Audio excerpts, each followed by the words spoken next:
नमस्कार दोस्तों, रामनवमी की हार्दिक शुभकामनाएं। हिंदू धर्म शास्त्रों के अनुसार त्रेता युग में रावण के अत्याचारों को समाप्त करने तथा धर्म की पुनः स्थापना करने के लिए भगवान विष्णु ने मृत्यु लोक में श्री राम के रूप में अवतार लिया था।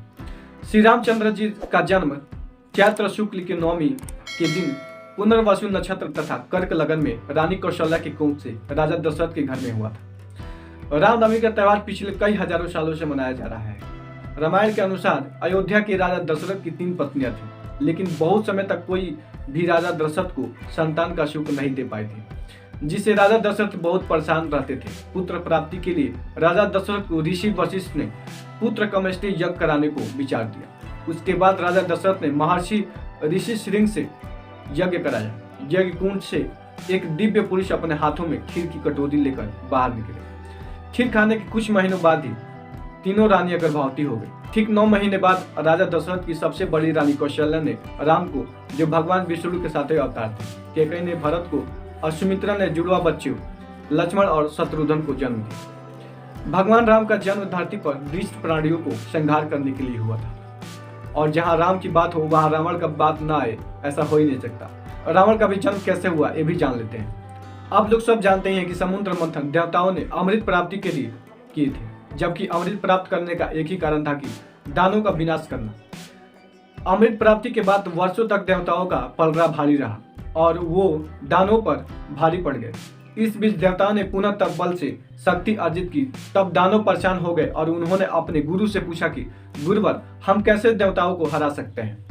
तब उनके गुरु ने कहा कि देवता अमृत पान कर चुके हैं, उन्हें हराना बहुत कठिन है और एक ही उपाय है, अगर शेष ब्राह्मण का तेजस्वी पुत्र आपको सहायता करे तो देवताओं को हराया जा सकता है।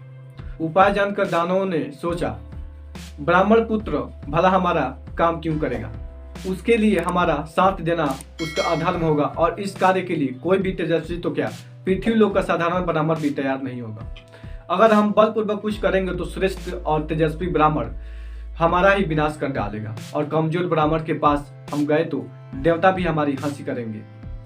मंथन और चिंतन के दौर हुए दानवों के, और वे सब एक निर्णय पर पहुंचे कि अगर हम अपनी कन्या का दान किसी श्रेष्ठ ब्राह्मण को दे तो ब्राह्मण को अवश्य स्वीकार करना ही पड़ेगा, क्योंकि ब्राह्मण श्रेष्ठ मर्यादा का पालन करने के लिए बाध्य होते हैं। उसका पुत्र होगा वो हमारा भांजा, और ब्राह्मण भी, उसे हम पालेंगे, शिक्षा देंगे, हमारे अनुसार चलेगा और तब मर्जी देवताओं पे भिड़ा देंगे। तब एक दानव बोला, कन्या दान वाली तो बात ठीक है, दान कैसे करेंगे, ये रीति तो हम दानों की है ही नहीं। ब्राह्मण कन्या दान कैसे और क्यों स्वीकार करेंगे।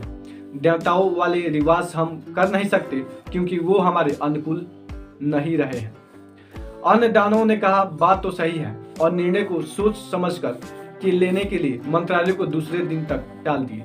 रात को एक दानवराज अपने घर में बहुत परेशान था कि इस बात को हल कैसे किया जाए। वो अपने परिवार में बैठा था। उसकी पत्नी और पुत्री ने चिंता का कारण पूछा। तब उसने उनको बात बतलाई। उसकी पुत्री का नाम था केसिनी। उसने कहा कि पिताजी, दानव कन्या का विवाह श्रेष्ठ ब्राह्मण के साथ, इसकी चिंता आप मत कीजिए। मैं श्रेष्ठ ब्राह्मण विश्रवा को जानती हूँ, जो अवृत प्रदेश के पास जंगल में ही अपने शिष्यों के साथ आश्रम में रहते हैं। वे अपने शिष्यों को बहुत समय और शांति के साथ अध्ययन कराते हैं। मैंने उनको देखा है, उनका ज्ञान भी बहुत श्रेष्ठ है। ऐसा मुझे लगता है कि क्योंकि मैं कई बार छुप छुप के उनको सुन चुकी हूँ। अगर आपकी आज्ञा हो तो मैं उनके पास जाऊंगी और उनसे प्रार्थना करूंगी कि वो मुझे अपनी पत्नी के रूप में स्वीकार करें। मुझे पूर्ण विश्वास है कि मुझे अवश्य अपनाएंगे। मैं उनके स्वभाव से परिचित हूँ। पुत्री केसनी की बात सुन उनके माता पिता बहुत प्रसन्न हुए। पिता ने अपनी पुत्री को कहा कि पुत्री, तू इस दानव कुल की रक्षा और भलाई के लिए सोचा। तू भाग्यशाली और धन्य है। कल मैं सभी से इस बारे में चर्चा करूंगा और तुम्हें बतलाऊंगा कि क्या करना है। दूसरे दिन केसनी के पिता ने अन्य सभी दानवों को अपनी पुत्र केसनी द्वारा दिया गया सुझाव बतलाया, और सभी बहुत खुश हुए। केसनी को आज्ञा दे दी गई। केसनी अपने कार्य में सफल रही। शक्तिशाली दानव की पुत्री होने के बाद भी उसने नम्रता पूर्वक अपने माता पिता की चिंता दूर करने का प्रयास किया, और ब्रह्मा जी के महर्षि पुलत्स्य के पुत्र विश्रवा ने अपनी पत्नी के रूप में आश्रम में स्वीकार कर लिया। एक अच्छी पत्नी के रूप में केसनी अपने पति की कई वर्षों तक बहुत सेवा की, और एक दिन उसके पति ऋषि विश्रवा ने प्रसन्न होकर केसनी से वर मांगने को कहा। केसनी ने अद्भुत और तेजस्वी पुत्रों को मां होने का वरदान मांगा, जो देवताओं को भी पराजित करने का ताकत रखता हो।